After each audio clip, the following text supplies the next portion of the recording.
The season finale of Creature Commandos just wrapped up, and I have to say, this show is so good. Now, note, this video is going to contain a lot of spoilers, and I mean a lot. So if you haven't watched this show and you don't like spoilers, click off this video right now. So this video is going to be split into two sections. The first part where I explain the whole story about the whole show, and the second part where I'm going to talk about the things I like with a little bit of criticism in between. So now, without further ado, let's get into the...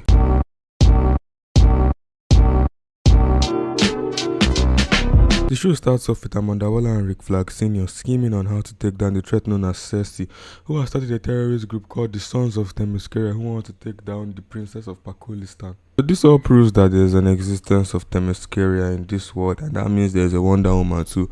But whether she's active or she has not yet come to Earth, that is unknown by the viewers as of now though. They settle on creating a team to take down Cersei, but Rick Flag acknowledges the events of Peacemaker by referencing how her daughter sold her house that she has been using human beings for her plans and her attacks.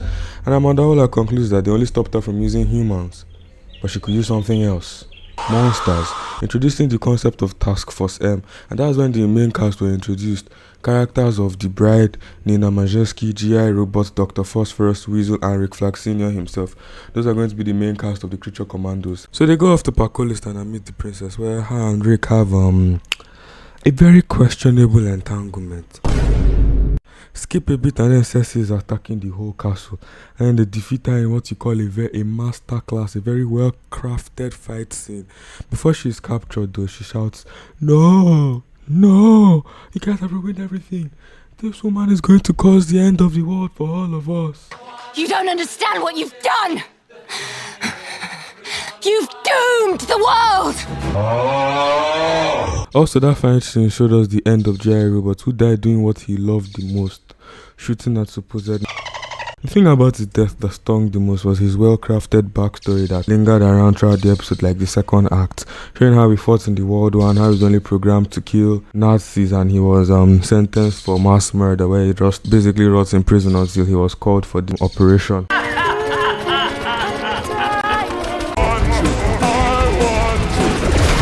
Cersei was taken back to Amanda Waller for questioning, where a professor from Gotham called Macpherson comes to mention that, yeah, Cersei is clairvoyant, so she can see the future. So she might not be lying about what she's saying about the princess. So Amanda Waller says Cersei has to prove it. So Cersei shows Amanda Waller a vision of the princess starting a war, which is quite apocalyptic to say the least. Then Amanda Waller realizes, yes, the princess has to be stopped.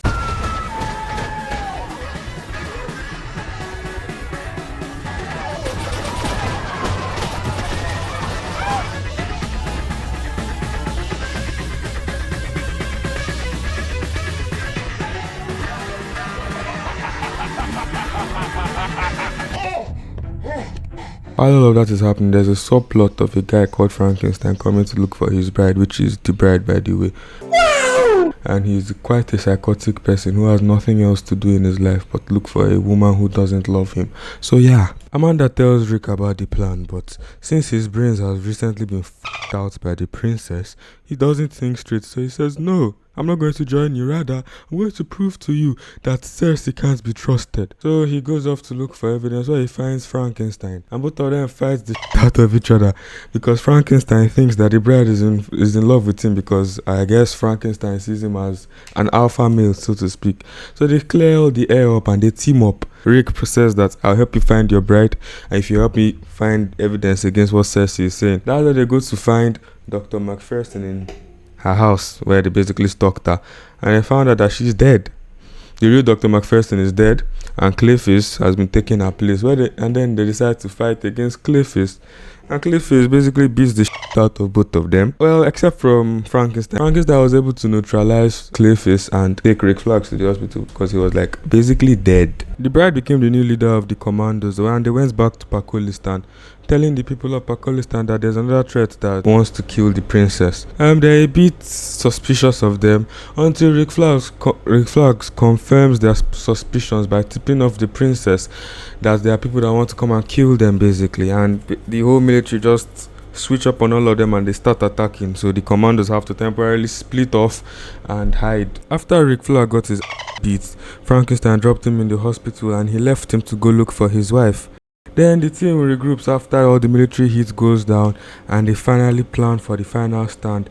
When Frankenstein finally catches up to them, and the bride just shoots him and spits on him, and I guess Frankenstein just dies like that. The commandos infiltrate the castle and find out the princess is about to take a swim, so they tell Nina to kill her since she's the only one that can really thrive underwater like that. Nina reluctantly agrees and goes off to kill her, but Weasel lost his cool and he panicked, alerting the princess, and the princess stabbed Nina brutally till Nina died. Rick Flag was able to tell Amanda Waller that Dr. McPherson was a fake, so Amanda Waller had to go search her house just to confirm, and she was able to confirm that Clayface actually took her place.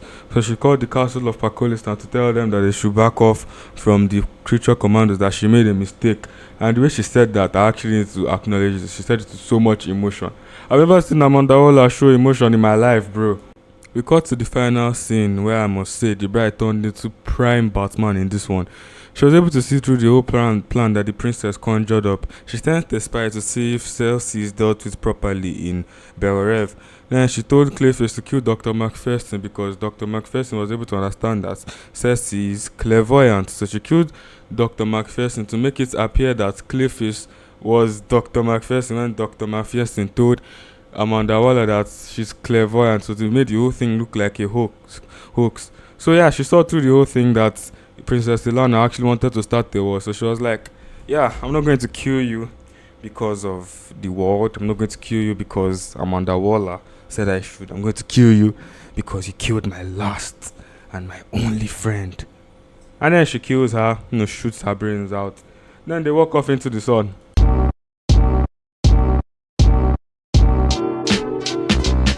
The first thing I really love about this show is the backstories. Like, each episode had a backstory for each character, and they made you actually care about these obscure characters. My favorite backstory has to be Dr. Phosphorus. And like, damn, Rupert Thorne is such a bad person, bro. Also, here's something I noticed in episode 6. That the voice actor for Rupert Thorne is the same voice actor for Dutch Van Dalen, so like, no wonder it was so good. Now, one of my only complaints about this show is how useless Nina Mazorsky is when it comes to combat. Like, Amanda Waller built her up that, okay, yeah, on land she's kind of useless, but put her underwater and she's a different beast. By the time they told her to go and kill the princess, she was basically Jason Todded. Yeah, that's the word, Jason Todded by the princess.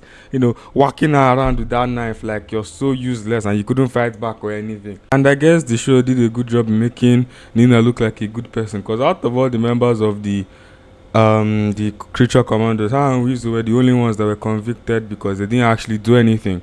Like, Nina's one was just for existing that she was convicted. So yeah, she's a good emotional character. She's the one that really establishes friendships between any of the actual characters. Her friendship with G.I. Robot and her even better friendship with the bride. So yeah, that was also done well. I think, yeah, emotionally Nina is a good character, but combat-wise, she's utterly useless.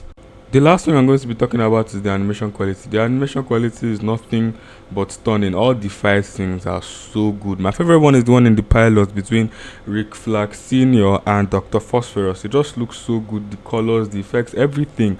Like, there's nothing not to like about the animation quality. So yeah, that's everything I like, and the whole story of Creature Commandos. And this is really making me hope for the Superman movie, because James Gunn directed this, and James Gunn is going to directed the Superman movie coming out in July. So yeah, I'm very excited for the future of DC as the DC stan that I am. So if you enjoyed this, like, subscribe, and let me know if you want me to make this type of videos, reviewing shows that recently finished or shows that I watched and all that. Let me know that down in the comments below, and with that, I guess I'll see you in the next one, guys. Thank you for watching.